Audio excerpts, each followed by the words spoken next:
Je commence d'abord par ça. Ceux qui blessent parce qu'ils ont été blessés. Lorsqu'il veut parler avec son mari, elle blesse. Lorsqu'il veut parler avec sa femme, il blesse. Même une petite phrase, il va blesser. On va lui poser la question, mais pourquoi tu as fait ça? J'ai fait quoi? Ce que j'ai fait là, c'est comme ton grand-père. Mais je t'ai posé une autre question. D'où vient les grands-pères? Et je vais te révéler quelque chose à retenir pour la vie. Les personnes qui blessent parce qu'elles ont été blessées souffrent aussi d'un autre problème. D'un manque d'estime de soi. Elles pensent s'affirmer à un endroit en blessant les autres. C'est une manière pour eux de s'affirmer. En blessant. Vous verrez des gens, ils veulent causer. Quand ils veulent causer, ça ne va pas faire 2 minutes. Parce qu'ils vont se blesser sans très choquer.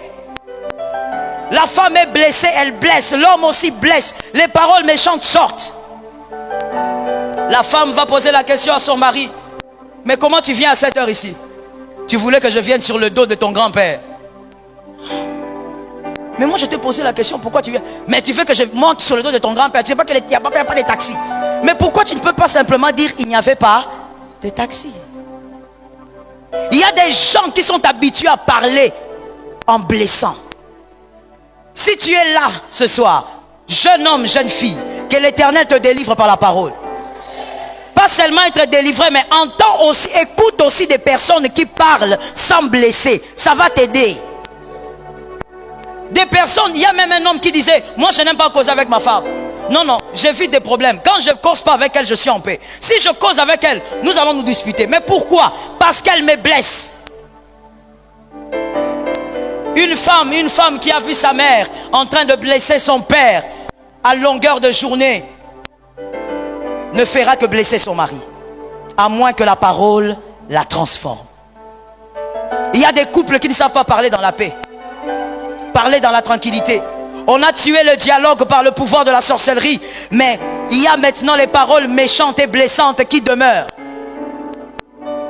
Dès qu'il y a un problème, on commence à parler des membres des familles. Mon frère, conseil gratuit, quand il y a un problème entre vous, il ne s'agit pas de vos familles. Ne parle pas des frères de ta femme. Ne parle pas des frères de ton mari. Parlez de vous deux. Je dis aux célibataires, attention à qui vous vous mariez. Attention à qui vous vous mariez, parce que celui avec qui vous vous mariez, vous devez être la gloire de Dieu dans le foyer. La gloire de Dieu aussi pour la famille. Si vous vous mariez à n'importe qui, ou vous vous mariez, encore plus grave, à un sorcier, vous avez détruit la destinée de plusieurs. Lorsque vous vous mariez, tenez compte du fait que votre mariage est certainement une porte. Alors ne vous unissez pas à n'importe qui. Que l'Éternel vous épargne. Ne vous unissez pas à un sorcier. Oh, monsieur, mademoiselle, le sorcier, ce n'est pas celui qui a des cornes. Le sorcier, c'est celui qui est comme vous et moi. Il s'habille comme vous et moi. Il va au travail, il va à l'école, il va aux études. Donc vous pouvez rencontrer une femme sorcière sur votre chemin. Vous ne le saurez pas si le Saint-Esprit ne vous révèle pas. Je dis aux célibataires que l'Éternel vous épargne. C'est comme ça que je dis à un célibataire, surtout à un homme, même à une femme, ne te marie pas avec celui qui t'attire, marie-toi avec celui qui te réveille. Est-ce que quelqu'un entend? Arrête de dire, je suis attiré par lui, voilà pourquoi je l'aime. Je suis attiré. Ne te marie pas à quelqu'un qui t'attire. Quand il y a l'attirance, généralement c'est charnel. Il faut te marier à celui qui te réveille. Parce que lorsqu'Adam a vu Ève, il s'est réveillé. Je veux dire donc ceci. Marie-toi avec celui, quand il vient dans ta vie, la vision de ta vie change. Ta perception des choses change. Il t'a réveillé dans un domaine quelconque. Tu ne savais pas qu'en tant que fiancé, on pouvait prier de cette manière. Mais quand tu te mets avec cette femme, tu te mets avec cet homme, il te réveille dans la dimension de la prière. Il te réveille dans la dimension de la sainteté. Il te réveille dans la dimension du travail. Tu étais un garçon paresseux, mais la femme qui est à côté de toi commence à t'encourager même dans les faibles commencements. Je dis à un homme, à une femme, n'épouse pas celui qui t'attire, épouse celui qui te réveille.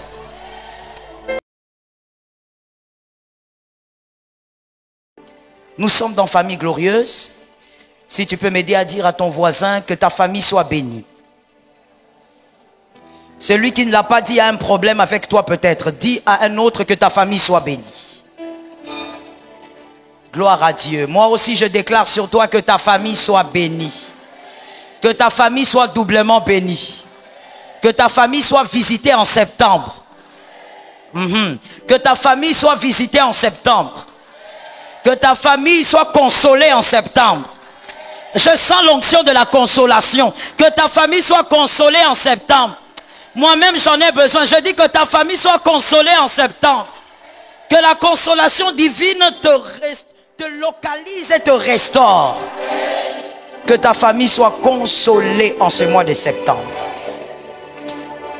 Depuis quelques mois, nous sommes en train de parler des règnes qui doivent être engloutis par le règne de Dieu ou la gloire de Dieu. Nous avons parlé du règne. Le premier règne, c'était le règne du diable. Le deuxième, c'était le règne de la chair. Le troisième règne, c'était le règne du monde. Merci. Ça fait du bien de savoir qu'il y a des gens qui écrivent l'enseignement. Le règne du monde. C'était le troisième. Et le quatrième, de la sorcellerie. Et on a, la fois passée, le vendredi passé, on a présenté les éléments qui montraient les raisons pour lesquelles vous êtes combattus en tant qu'enfants de Dieu, en tant que couple chrétien, en tant que couple d'enfants de Dieu, en tant que famille. Pourquoi vous êtes combattus? On a donné les raisons. Et nous nous sommes arrêtés à la troisième raison. Aujourd'hui, je donne la quatrième raison. Nous sommes toujours dans les raisons pour lesquelles vous êtes combattus par les sorciers en tant qu'enfants de Dieu.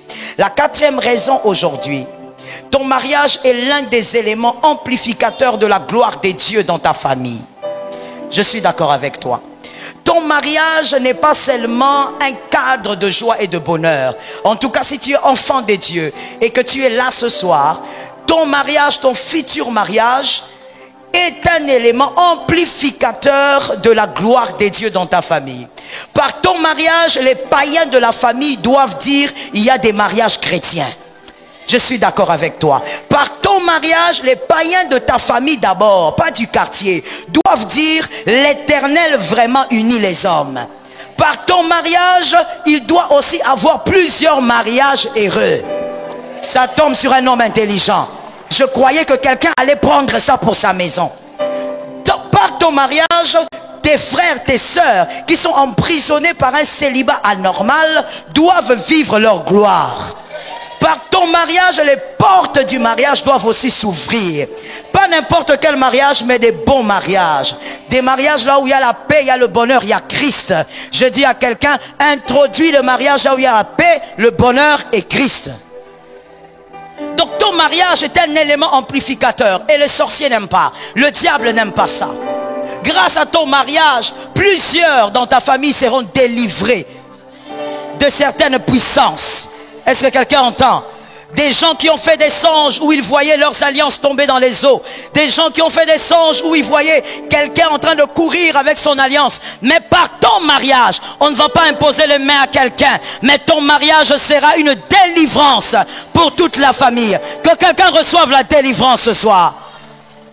Ton mariage est donc un élément amplificateur de la gloire de Dieu. Les hommes sauront que la gloire de Dieu est réelle. Que l'Éternel nous aide. Voilà pourquoi, bien-aimés, lorsque vous avez un tel mariage, un tel couple, vous êtes le repos de plusieurs. Comme vous êtes le repos de plusieurs, les sorciers auront les yeux sur vous. Le diable aura l'œil sur vous. Parce que vous êtes le repos de plusieurs. Quand toi tu es heureux, tu n'es pas heureux que pour toi. Tu vas communiquer ce bonheur dans la famille. Et le diable va combattre cela. Quand on est le repos de plusieurs, on est comme Samson. Le diable va t'envoyer Dalila. Le diable va envoyer les sorciers pour détruire celui qui est le repos de plusieurs. Est-ce que quelqu'un m'entend? La femme de Potiphar ne peut pas rencontrer Judas. Ah, surtout pas celui-là. La femme de Potiphar ne peut pas rencontrer Ruben. La femme de Potiphar va rencontrer l'homme qui doit nourrir toute une famille. Je dis au nom de Jésus, si ton couple est combattu, tu dois savoir. Parce que ton couple est porteur de plusieurs repos. Que Dieu bénisse celui qui a compris. Ton couple est porteur de plusieurs tranquillités, de plusieurs quiétudes. Voilà pourquoi les sorciers sont derrière ce couple. Que l'Éternel nous soutienne. C'est ainsi que le diable voudra donc détruire votre vitesse, détruire votre tranquillité, parce que vous êtes un élément amplificateur de la gloire de Dieu. Voilà pourquoi je veux ouvrir une parenthèse ici, pour dire aux célibataires qu'ils disent Amen. Dites Amen encore. Je dis aux célibataires, attention à qui vous vous mariez. Attention à qui vous vous mariez, parce que celui avec qui vous vous mariez, vous devez être la gloire de Dieu dans le foyer. La gloire de Dieu aussi pour la famille. Si vous vous mariez à n'importe qui, ou vous vous mariez, encore plus grave, à un sorcier, vous avez détruit la destinée de plusieurs. Lorsque vous vous mariez, tenez compte du fait que votre mariage est certainement une porte. Alors ne vous unissez pas à n'importe qui. Que l'Éternel vous épargne. Ne vous unissez pas à un sorcier. Oh, monsieur, mademoiselle, le sorcier, ce n'est pas celui qui a des cornes. Le sorcier, c'est celui qui est comme vous et moi. Il s'habille comme vous et moi. Il va au travail, il va à l'école, il va aux études. Donc vous pouvez rencontrer une femme sorcière sur votre chemin. Vous ne le saurez pas si le Saint-Esprit ne vous révèle pas. Je dis aux célibataires que l'Éternel vous épargne.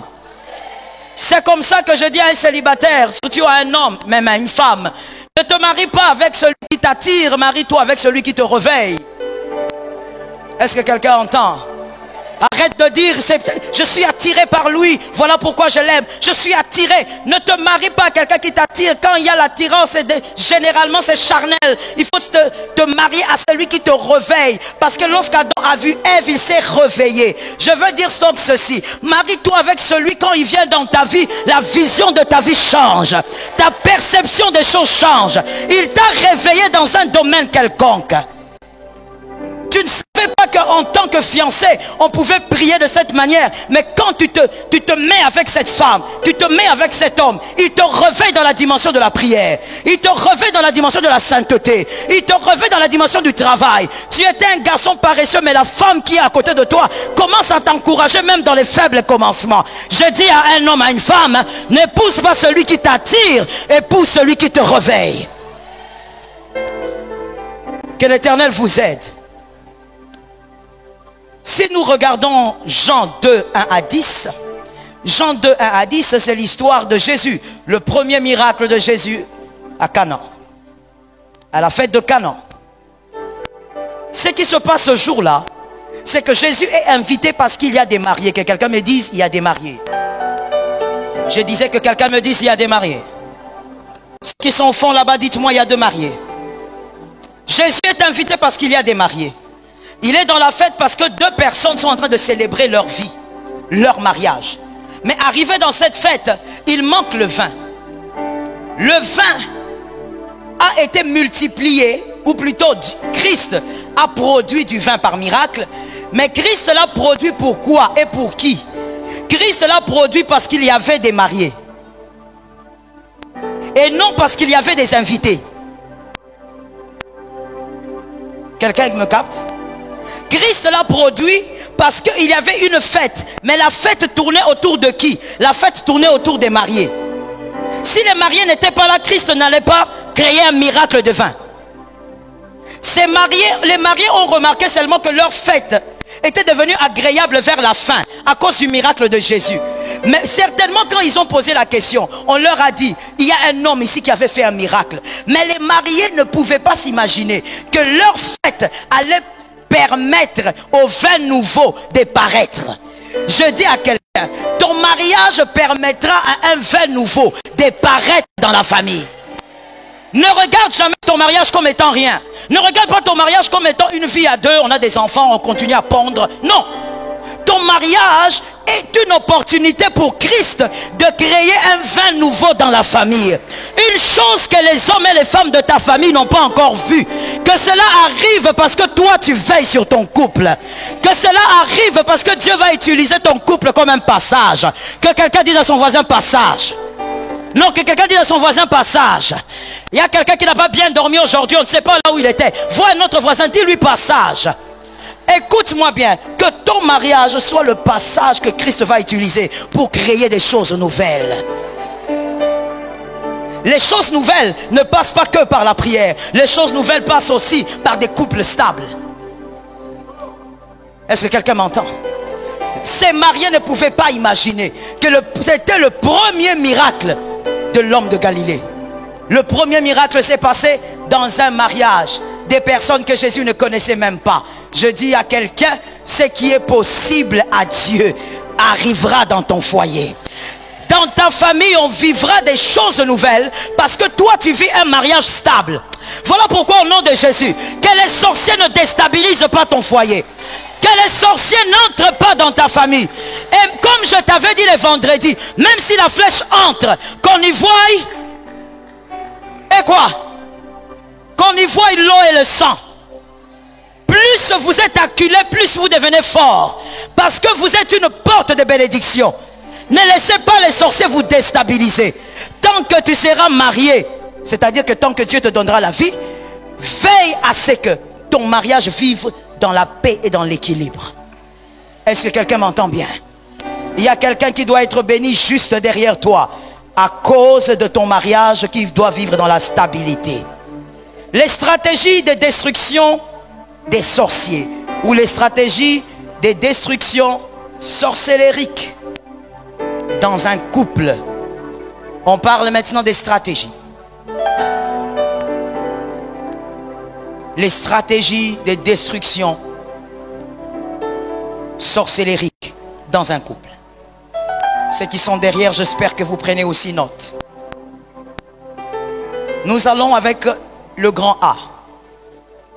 Le grand A. Donc, la première stratégie. Il vous éloigne l'un de l'autre en détruisant le dialogue. Il vous éloigne. Retenez pour la vie, s'il vous plaît, et c'est pour toutes les relations du monde. Lorsque le diable veut détruire une relation entre deux personnes, il les empêche de communiquer. Lorsque le diable veut vous éloigner d'une personne qui doit vous bénir, il va tuer la communication. Parce que par la communication, il peut avoir la réconciliation. Et donc, la première stratégie du diable dans un couple, utilisant les sorciers, ils vont détruire d'abord le dialogue. Dans Genèse 3, 1 à 8, dans Genèse 3, 1 à 8, nous voyons que le serpent savait qu'en détruisant, en convainquant le couple de manger le fruit, ils allaient perdre la capacité de communiquer avec Dieu. Le serpent le savait, que si le couple consommait le fruit, ils allaient devenir des Ichabod. Ils allaient perdre la gloire. Et s'ils perdent la gloire, ils ne pourront pas communiquer avec le Père de gloire. Et nous voyons cela dans Genèse 3, 10 à 11. Dans Genèse 3, 10 à 11, nous voyons que l'homme et la femme se sont cachés. Dieu est venu les chercher. Ils se sont cachés pourquoi? C'est-à-dire qu'ils savaient que Dieu allait venir. Ils ont fui donc cette communication-là. Et c'est ce que le diable a toujours cherché. Couper la communication avec la personne qui vous bénit. Ils sont allés se cacher. Et Dieu a posé la question, pour où êtes-vous? Où êtes-vous? Nous nous sommes cachés. Pourquoi? Parce que nous sommes nus. Qui vous a dit que vous êtes nus? Lorsque les sorciers veulent détruire votre couple, ils vont tuer la communication. L'homme n'arrive plus à communiquer avec sa femme. Et vice-versa. Dans un couple, bien-aimé, chacun a besoin à un certain moment d'avoir son petit moment de solitude. C'est normal. Chacun a besoin à un certain moment d'être seul avec lui-même. Mais cela ne doit jamais tuer votre capacité de communiquer. Le dialogue ne doit pas mourir dans un couple. C'est une stratégie sorcellérique. Le dialogue ne doit jamais s'éteindre dans un couple. C'est une stratégie diabolique. Mon frère, parler avec ta femme n'est pas le fait de lui dire qu'est-ce qu'on mange aujourd'hui, où sont les enfants, est-ce que tu as repassé ma chemise. Ça, c'est pas le dialogue. Ça, ce sont des questions qu'on pose. Quand on dit dialogue, ça veut dire que ce sont des moments de partage, des moments de fou rire, des moments de méditation même ensemble, des moments de causerie. Que quelqu'un dise à son âme, des moments de causerie. Il ne faut pas que les sorciers détruisent ça. Quand les sorciers veulent renverser un couple, ils commencent par là. Ils ne vont pas commencer ailleurs. Ils vont commencer par le dialogue. Parce que le dialogue, retenez pour la vie, enseignez-le à vos enfants. Le dialogue solidifie le couple.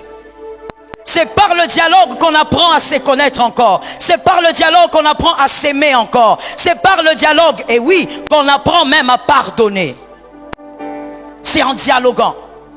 C'est par le dialogue que l'homme devient comme sa femme et la femme devient comme l'homme. Qu'est-ce que j'ai envie de dire? Lorsque tu parles avec la femme, tu as l'impression que c'est l'homme qui parle. Tellement qu'il cause beaucoup. Et quand c'est l'homme qui parle, tu as l'impression d'écouter sa femme. Parce qu'il dialogue beaucoup. Il y a la communication de certaines choses, de certaines valeurs, c'est pendant les dialogues. Le dialogue, ce n'est pas lorsque vous finissez vos relations sexuelles et vous commencez à causer. Siko, Siko, tu fais ceci. Ça, c'est pas le dialogue. Le dialogue, ce sont les moments où on ne fait rien du tout. On est en face l'un envers l'autre et on parle, on cause, on discute, on partage.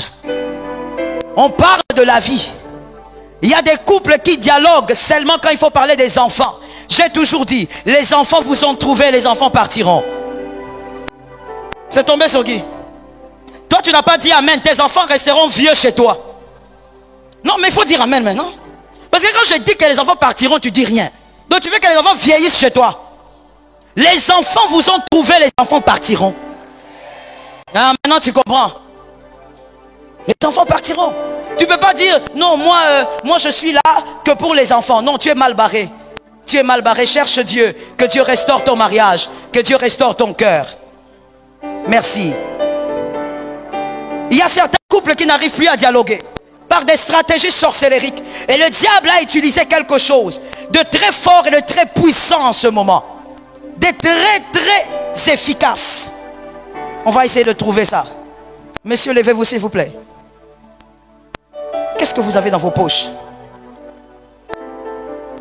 Voilà. J'étais sûr qu'il avait ça. J'étais sûr à 80, non, à 200%. Montrez ça. Montrez bien, papa. La main là. Merci. Ça. C'est l'un des éléments que le diable utilise pour tuer le dialogue dans le foyer. Et c'est très efficace. C'est un objet que le diable utilise efficacement pour tuer beaucoup de couples. Merci mon frère. Vous voyez, j'étais très sûr qu'il allait avoir ça. Et d'ailleurs, nous tous, nous l'avons.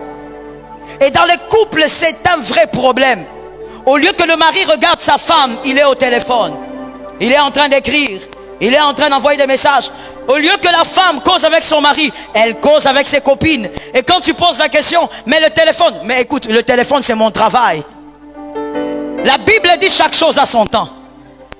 Merci, ça tombe sur toi. Ce soir-là, c'est une soirée de délivrance. Celui qui ne veut pas, il faut le laisser. Je disais, chaque chose a son temps, dit la parole de Dieu. Il y a un temps pour être sur le téléphone, il y a un temps pour il faut parler avec ta femme. Le diable est passé par cette affaire-là. Les hommes sont devenus au téléphone tellement qu'ils ne regardent plus leur femme.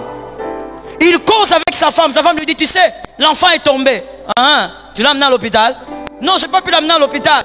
Parce qu'il n'y a pas d'argent. Hein? Dieu va soutenir. Il est au téléphone.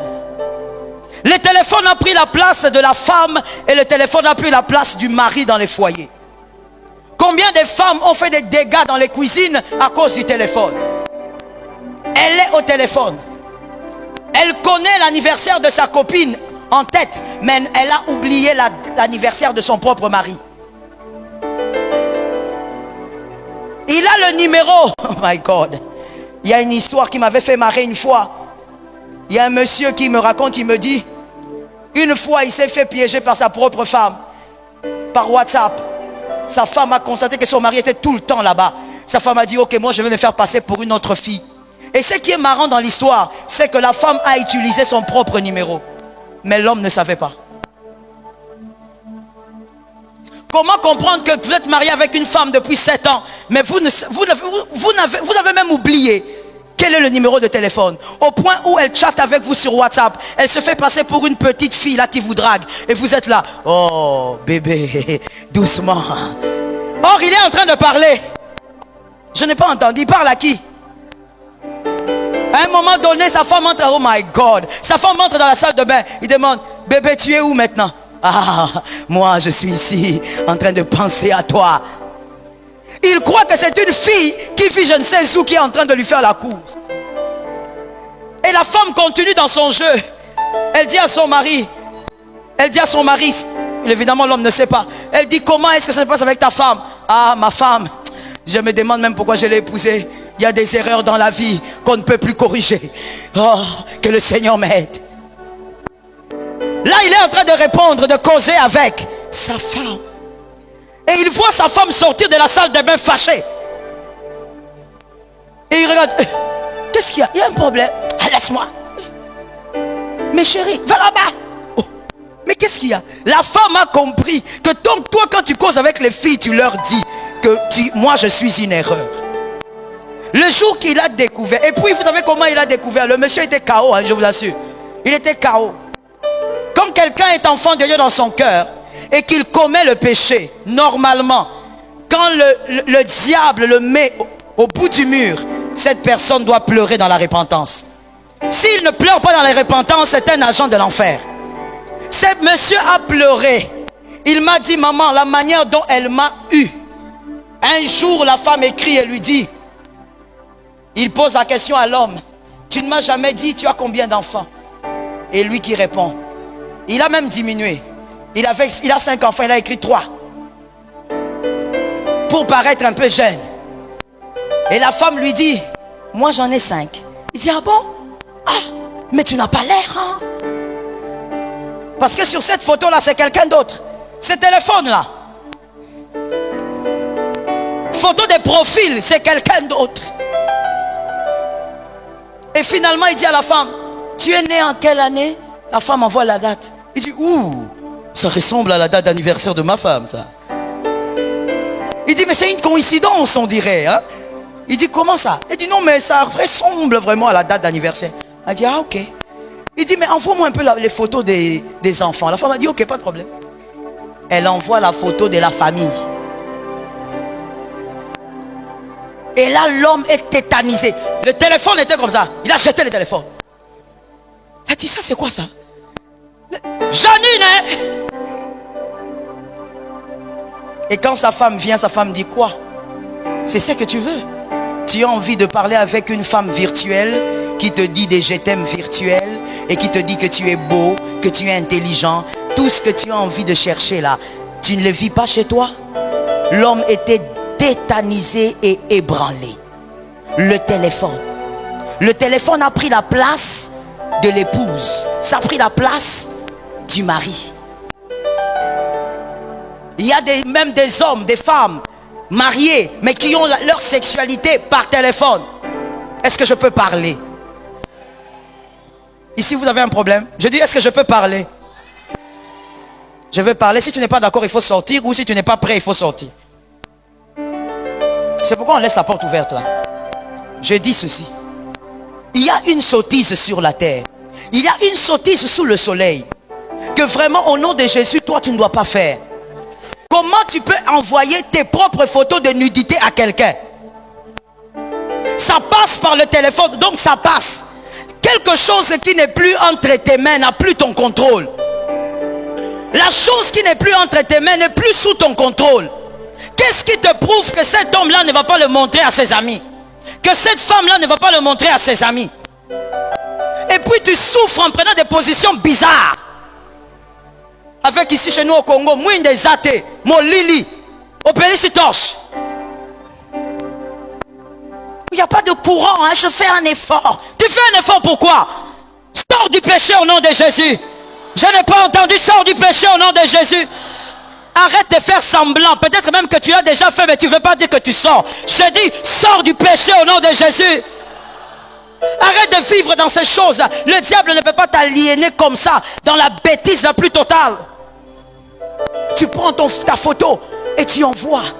Est-ce que tu sais où cette photo va atterrir? Là où elle va s'arrêter. Et maintenant finalement ça sera, oh non c'était pas moi. Oh non c'était mon sosie. Oh non c'était pas moi. Oh non on a fait les Photoshop. Si tu n'as pas l'habitude d'envoyer des photos, on ne fera pas le Photoshop. Oui, mais ça n'a pas tout le hein. Attends ce qui va s'aller lier Photoshop. Donc même même diable a bien mon quoi ça y était. Oui, ça veut dire tout le monde dira non. Pourquoi? Parce que tu as un comportement de droiture. Est-ce que quelqu'un m'entend très bien? Même quand le diable vient te piéger, Christ est plus grand, il va protéger ta réputation. Mais tu dois être dans la droiture. Toi, tu es tellement habitué à envoyer, ton corps est partout. Même en Chine, ton corps est là-bas. Ton corps est partout. Et tu crois, oh mon Dieu, que les femmes disent Amen. Que les femmes disent Amen. Et en tant que femme, tu crois que si un homme te fait ce genre de choses, ce genre de demandes, c'est parce que tu es belle, ignorante que tu es, insensée que tu es. Ce n'est pas à cause de ta beauté, c'est parce que tu es moins intelligente qu'il te demande ça. Il ne demandera jamais ça à une femme intelligente. Il sait qu'une femme intelligente dira non. Mais tellement qu'il sait que yo moi soba soba. On dirait au bela, on dirait au belaté. Alors à yebi que ceux qui a sengi au sani. Ata sans courant au tia torche. Que l'Éternel nous délivre. Je disais que l'Éternel nous délivre. Que l'Éternel nous sorte du mal. Il y a des choses à ne jamais faire. Je reviens pour dire, le téléphone a pris trop de place. Le téléphone a tué le dialogue dans les couples. Le téléphone a tué l'intimité des couples. Le téléphone a éloigné les couples. La femme se sent abandonnée parce que son mari est tout le temps sur téléphone. Alors elle aussi, elle va aussi se créer son monde virtuel. Elle aussi, elle va commencer à se gérer avec son téléphone. Je dis à quelqu'un, tout doit être équilibré. Que Dieu bénisse ceux qui ont entendu. Tout dans la vie doit être convenablement équilibré. La Bible est une grande maîtresse. Dans Genèse 2, 24, la Bible dit, l'homme quittera son père et sa mère, s'attachera à sa femme, et les deux deviendront une seule chair. 1 Corinthiens 6, 18 dit, fuyez l'impudicité. Et le verset continue. Qu'est-ce que j'ai envie de te dire? Bien-aimé, lorsqu'on est fiancé, il y a des murs à respecter, mais qui doivent s'écrouler dans le mariage. Ces murs vont s'écrouler et vont vous rapprocher dans le mariage. Lorsque la Bible dit que l'homme s'attachera à sa femme, c'est-à-dire que vous devez éviter d'écrouler le mur, le premier mur, qui est la sexualité en dehors du mariage. Attendez le mariage et vous allez écrouler ce mur-là. Et après ce mur, il y a plusieurs autres murs à écrouler par le dialogue. N'écroulez pas le mur avant le temps. Vous risquez de devenir comme un soldat sans antiballes. Les balles du diable, les flèches du diable vont vous atteindre.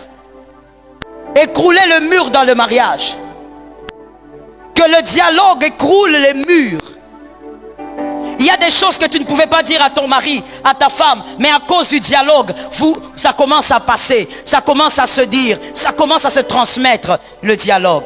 Dis à ton voisin le dialogue. Les sorciers aiment détruire et tuer le dialogue. Plus on dialogue, plus on se ressemble. Est-ce que quelqu'un m'entend? Plus on dialogue, plus on se ressemble. Même quand le mari n'est pas là, la femme va commencer à agir comme si elle avait la tête de son mari. Quand elle fait des choses, quand elle organise des choses, quand le mari est en voyage, elle organise le travail, elle gère la boutique, c'est comme si c'était la tête de son mari. Pourquoi? À cause du dialogue. Et les sorciers commencent par tuer d'abord ça. Commencent par toucher d'abord le dialogue. Que le Seigneur nous fasse grâce. Je viens parler ici aussi à tous ceux qui n'ont pas grandi en voyant les parents en train de dialoguer. Que l'Éternel vous aide à apprendre ces choses et à les inculquer aussi à vos enfants. Je suis d'accord avec vous. Toi, tu as grandi, tu n'as jamais vu ta mère et ton père s'asseoir à la véranda en train de rire, de se taper la main, en train de parler de leur vie, de leur passé. Tu n'as pas vu ça. Et ce que tu n'as pas vu, tu auras du mal à transmettre. Mais par la puissance de la parole, que tu reçoives des choses nouvelles et que tu puisses les transmettre à tes enfants. Je lance les choses nouvelles dans ton âme, que tu les transmettes à tes enfants. Est-ce que quelqu'un entend? c'est que, c'est que la famille n'a pas pu t'accorder. La parole de Dieu peut te l'accorder. La seule personne à décider si tu vas être meilleur ou pas, c'est toi-même. Personne ne peut décider à ta place. Les sorciers veulent vous garder dans la distance. Et pour ça, pour bien tuer le dialogue, voici quelques éléments primordiaux pour les sorciers qu'ils doivent absolument maintenir dans le foyer. Ce sont des éléments importants pour les sorciers. Ils veillent sur ça. Quand ils veulent mettre KO un couple en détruisant le dialogue, ils veillent sur ces éléments qu'on va présenter tout à l'heure. Nous sommes dans le grand A, le dialogue. Le premier élément que les sorciers utilisent pour que le dialogue soit vraiment brisé et que cela soit maintenu, ils utilisent les paroles méchantes et les paroles blessantes. Les paroles méchantes et les paroles blessantes. Il y a certains couples déjà qui ne causent pas, déjà qui ne dialoguent pas. Mais quand ils veulent commencer, la femme blesse, l'homme blesse. Et puis il y a une chose que je ne comprends pas. Vous allez peut-être m'aider à comprendre ce soir. Pourquoi il y a des gens, lorsqu'on pose des questions, ces personnes répondent par des questions? C'est une chose qui ne se fait pas. Mais lorsqu'on est blessant et qu'on ne sait pas comment faire autrement, on est blessant parce qu'on a peut-être été blessé. Je commence d'abord par ça. Ceux qui blessent parce qu'ils ont été blessés. Lorsqu'il veut parler avec son mari, elle blesse. Lorsqu'il veut parler avec sa femme, il blesse. Même une petite phrase, il va blesser. On va lui poser la question, mais pourquoi tu as fait ça? J'ai fait quoi? Ce que j'ai fait là, c'est comme ton grand-père. Mais je t'ai posé une autre question. D'où viennent les grands-pères? Et je vais te révéler quelque chose à retenir pour la vie. Les personnes qui blessent parce qu'elles ont été blessées souffrent aussi d'un autre problème. D'un manque d'estime de soi. Elles pensent s'affirmer à un endroit en blessant les autres. C'est une manière pour eux de s'affirmer. En blessant. Vous verrez des gens, ils veulent causer. Quand ils veulent causer, ça ne va pas faire 2 minutes. Parce qu'ils vont se blesser sans très choquer. La femme est blessée, elle blesse. L'homme aussi blesse. Les paroles méchantes sortent. La femme va poser la question à son mari. Mais comment tu viens à cette heure ici? Tu voulais que je vienne sur le dos de ton grand-père. Mais moi je t'ai posé la question, pourquoi tu viens? Mais tu veux que je monte sur le dos de ton grand-père? Tu sais pas qu'il n'y a pas de taxi. Mais pourquoi tu ne peux pas simplement dire il n'y avait pas de taxi? Il y a des gens qui sont habitués à parler en blessant. Si tu es là ce soir, jeune homme, jeune fille, que l'Éternel te délivre par la parole. Pas seulement être délivré, mais entends aussi, écoute aussi des personnes qui parlent sans blesser. Ça va t'aider. Des personnes, il y a même un homme qui disait, moi je n'aime pas causer avec ma femme. Non, non, j'évite des problèmes. Quand je ne cause pas avec elle, je suis en paix. Si je cause avec elle, nous allons nous disputer. Mais pourquoi? Parce qu'elle me blesse. Une femme qui a vu sa mère en train de blesser son père à longueur de journée ne fera que blesser son mari. À moins que la parole la transforme. Il y a des couples qui ne savent pas parler dans la paix. Parler dans la tranquillité. On a tué le dialogue par le pouvoir de la sorcellerie. Mais il y a maintenant les paroles méchantes et blessantes qui demeurent. Dès qu'il y a un problème, on commence à parler des membres des familles. Mon frère, conseil gratuit. Quand il y a un problème entre vous, il ne s'agit pas de vos familles. Ne parle pas des frères de ta femme. Ne parle pas des frères de ton mari. Parlez de vous deux. Vous vous êtes aimés vous deux. Réglez le problème vous deux. Il y a des gens qui n'arrivent pas à parler avec une langue douce. La langue est toujours blessante. Mais il y a aussi quelque chose que j'ai remarqué. Il y a des gens qui sont blessants, qui ont des paroles méchantes à cause d'une éducation biaisée. Pour utiliser un terme convenable. À cause d'une éducation qui a quelques lacunes. Il y a des gens qui ont des manques dans l'éducation. Et donc quand il y a des manques, cette personne ne sait pas qu'il y a des choses qui ne se disent pas. Il y a des phrases qui ne doivent pas sortir. Ça blesse, ça dérange. Voilà pourquoi la Bible dit, tu aimeras ton prochain comme. Ce que tu n'aimerais pas entendre, ne le dis pas. Quelqu'un m'a capté? Dis à ton frère, ce que tu n'aimerais pas attendre, ne le dis pas.